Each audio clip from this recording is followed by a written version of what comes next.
Ces leaders l'ont fait, mais ils ont fait les Sciences Po. Ces vieux leaders, Alpha Condé, 1970, il faisait partie de l'agression.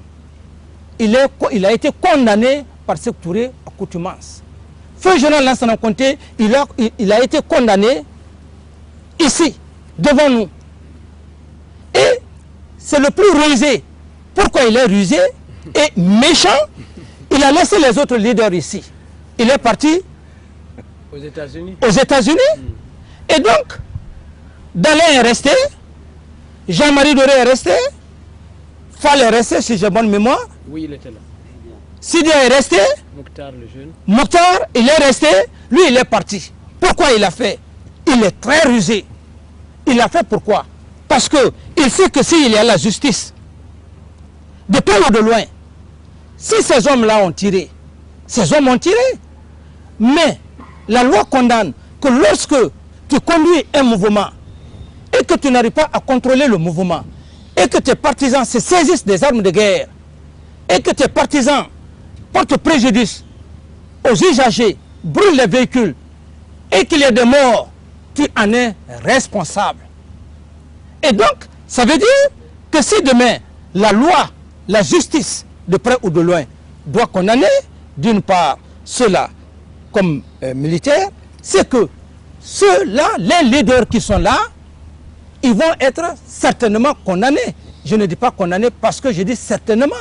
Et donc, s'ils sont condamnés, ça veut dire qu'ils sont disqualifiés des élections. Seul Alpha Condé, qui est rusé, il n'est pas disqualifié. Voilà, il a piégé les autres. Il a piégé les autres. Il est rusé, il est méchant. Il ne veut, il m'a dit dans mon bureau, que président, tant que tu es avec Cellou Dalein, il a même qualifié de voleur de ceci, de cela. Il dit, tant que tu es avec lui, je ne viendrai plus dans ton bureau. Fall me l'a dit, sur l'honneur, dans le bureau du ministre de la Défense, que ton bonhomme, ton voleur est venu tomber dans ton filet. Ils m'ont fait la guerre à cause de Cellou Dalein ici. Eux tous disaient de procéder à l'audit pour éliminer Cellou Dalein. J'ai refusé parce que je suis très réfléchi. Je me suis dit que le système de Machiavel, en ce moment, comme maintenant on parle, on aurait dit que le capitaine Dadis a créé l'audit pour éliminer Cellou Dalein. En ce moment, eux, ils font face à moi.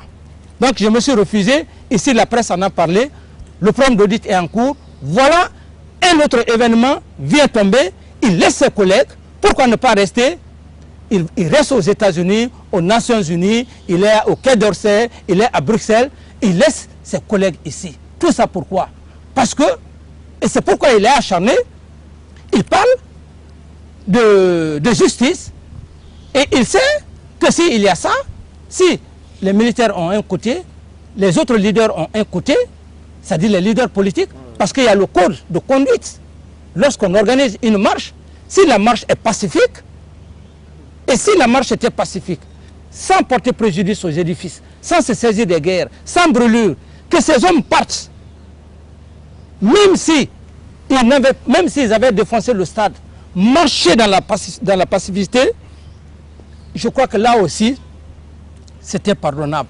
Mais du moment que les commissariats de police ont été saccagés, les armes de guerre ont été prises, tous les documents de l'État ont été jetés par-ci par-là. Donc, les leaders, d'une part, ont été à la base parce que simplement, ils n'ont pas su cadrer leurs hommes. Et si la loi peut pencher à ce côté, Alpha Condé, il se dit aujourd'hui, il est heureux. C'est pourquoi il est en train d'errer dans la nature, vers les États-Unis, un peu partout, pour parler de force d'interposition, et pour parler de ceci, de cela, parce que, et vous allez, il est très méchant, parce que c'était une forme d'éliminer les autres. Les autres actuellement, ils sont blessés. Et lui, est-ce qu'il est blessé? Alors c'est comme ça il a joué l'agression de 1970, la rébellion, le mouvement... 2002 non 2000 1970, l'agression portugaise contre la Guinée, il était au large. Et le mouvement 2002, 2000, la rentrée des rebelles tout au long de la frontière, il a été arrêté, il a été jugé par le tribunal d'ici. Il a été condamné. Et donc, il est habitué. Voilà que ce troisième événement, il s'est échappé parce qu'il en a de l'expérience. Mais une expérience méchante, dangereuse contre sa nation. Un homme qui a un casier judiciaire aussi important, il a un casier judiciaire. Il n'a pas eu l'amnistie. Il a été gracié. Mais il a été gracié. Oui. Nous sommes dans un régime d'exception. Nous sommes dans un régime d'exception parce que c'est un habitué de fait. Et ce qui vient de se produire, la loi peut le condamner. Alors, mais cet homme qui est assis, il faut que vous cherchiez, il faut que le peuple cherche. Il est en train de raconter des bobards. Il parle tantôt de forestier. Je suis forestier. C'est grâce aux forestiers que le mouvement rebelle a été combattu. Il y a ces valeurs. Ces valeurs, je les possède. Et tous les militaires en ont. Que tu sois maintenant. Ce n'est pas seulement les forestiers qui ont combattu tout au long des frontières. Les Peuls ont combattu.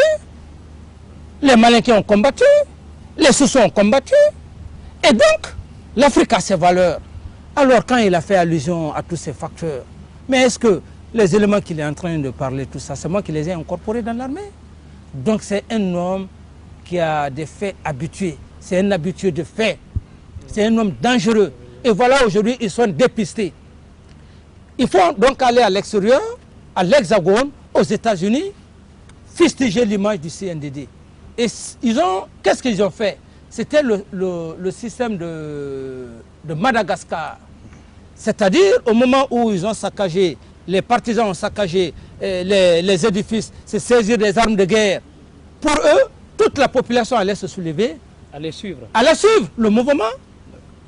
Il fallait quoi? Créer une insurrection? Une insurrection, la population se lève, et puis éventuellement peut-être aussi l'armée, et donc le départ du président, comme ils ont fait à Madagascar. Mais ils se sont levés, une bonne partie de la capitale, si ce n'est pas cette bretelle qui est restée, donc ils ont échoué complètement. Voilà le système machiavélique que ces leaders qui ont été piégés par leur patron Alpha Condé, lorsqu'il a parlé, je ne l'ai jamais répondu. Oui. Un jour, il est même passé aux antennes, il dit le président Dadis, il est malade. Il m'a qualifié, il dit que je suis malade. Les gens m'ont demandé, j'ai dit non, laissez-le. Son âge, il est perturbé. Alors, c'est son fils qui est là. C'est nous qui avons véhiculé leur message à l'université. Alors donc, l'âge, j'ai dit laissez-le. Il a raison. Donc, il veut passer par tous les moyens, coûte que coûte, goutte que goutte. Si ce n'est pas le pouvoir, Alpha Condé ne sera jamais rassasié. Même si on fait une concession, vous dites à Alpha Condé d'être Premier ministre, il ne fera pas. Il ne le fera pas.